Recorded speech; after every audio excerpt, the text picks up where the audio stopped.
Joined again from the Department of Trade Consumer Protection is my friend, Michael.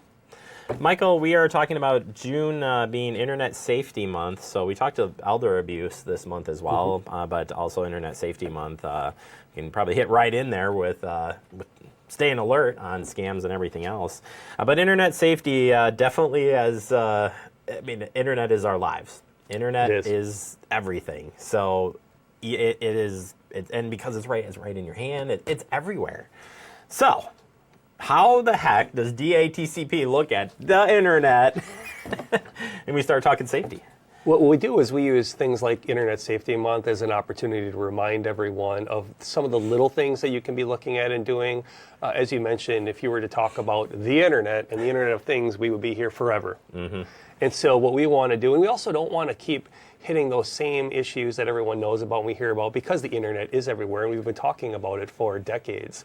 So what we want to do is kind of use opportunities like Internet Safety Month to say, think about this little thing, think about this part of this, and what those different parts are of the Internet and how we use it every single day in our lives. Yeah.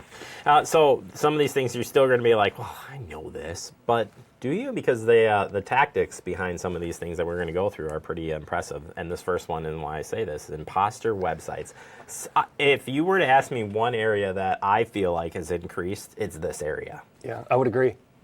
You know, we've seen imposter websites for quite some time, but they're just getting so good, and they're getting better and better and better. Amazingly good. Yeah. It's sad. And I sometimes try to stop using the word good, and I obviously failed at it right there, but convincing is really the word I should use, because, you know, we've seen that, but now they're very, very difficult to pick out what's real and what's not. And, you know, we have those different tips about scrolling over the web address to look and see, is it legitimate? But, you know, even the smallest change, like an O to a 0, is all they're going to adjust. And so that's tough to pick up, especially in certain font sizes and types.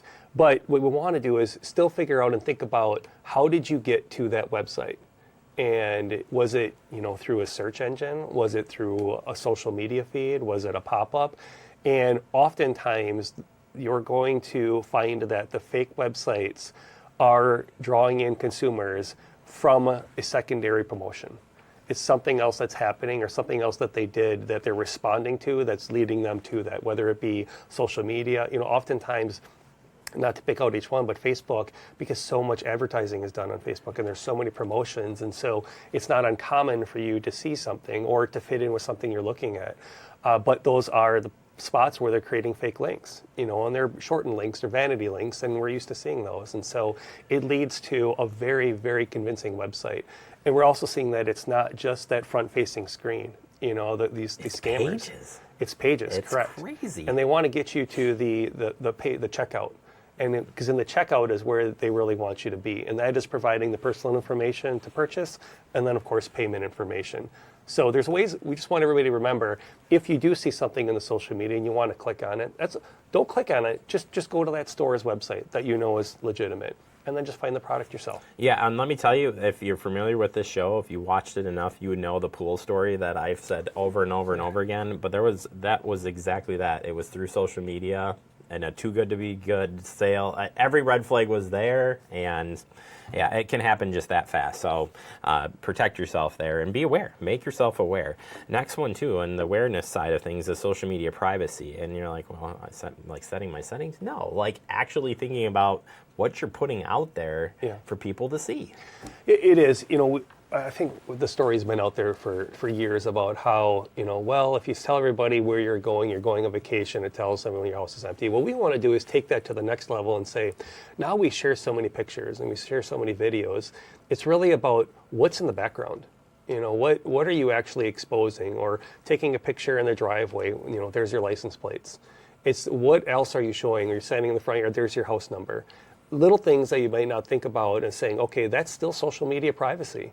It's being aware of what you really are posting, because not everyone, or the criminals aren't going to be saying, I want to focus on what you're, you know, everything you're saying and hearing and stop there. They want to know what else you're promoting. The other part is understanding what security protections each one of those social media apps provide. And we've seen they have so many different layers and filters and who you can. With the privacy statement, I just love that. Like, what if you were to read that whole thing, you'd lose your mind. You would lose your mind, but at least pay attention to what features are offered. You know, for instance, I don't know. I don't think there's necessarily an overwhelming need to share everything with everyone. Certainly, and we want to make sure our messaging isn't that you can't use social media. We just want to make sure that you understand it and that you're using it responsibly. And hey, just share it with your network. Share it with who you want to share it with, just not everyone. It's funny. I just put up an item for sale, and I was exactly thinking that. I'm like, boy, I got to really be careful about how wide to take the photo that I want to put out there, because I'm like, I could be like setting it up for somebody to canvas the home and not even like, you got to think about it. Account takeovers, interesting area here. Account takeovers. It is, and account takeovers has been for the past several months the number one identity theft complaint that we're receiving. And what's happening is the scammers are taking over oftentimes Facebook accounts, and then they're using those contacts, friendships, relationships, and then using that to commit other scams. And oftentimes it's trying to key on the friendship or that attachment to say, okay, I'm in a problem, I'm struggling here, can you help me out? And what happens is when they send that network out, oftentimes they allege that they're embarrassed and it's a bad situation, and as friends you don't want to call them on it or challenge it, you want to help them. And so before you realize it, that whole network has been compromised and they're receiving money, and it just leads to more and more and more because they think it's coming from a trusted source, and in reality it's not. This makes it harder and harder every day to be putting yourself out there. But again, you can take these steps to stay safe. Password and login information, again, another area where you're like, well, Michael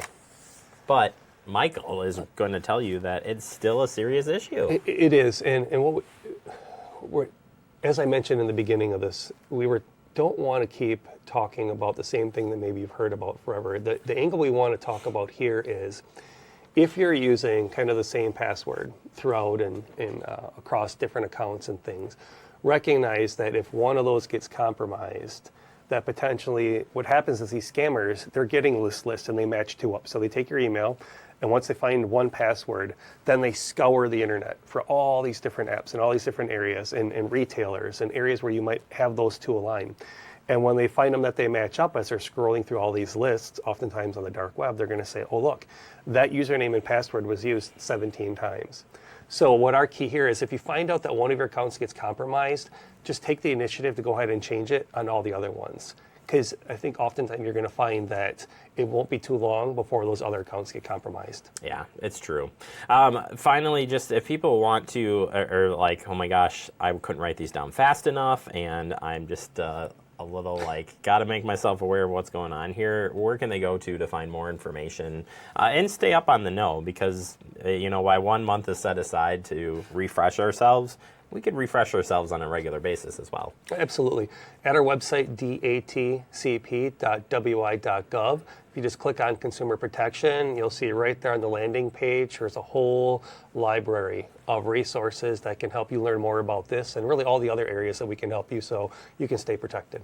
All right, Michael, appreciate the time as always, and we'll look forward to checking back in with you next month. Thanks for having me.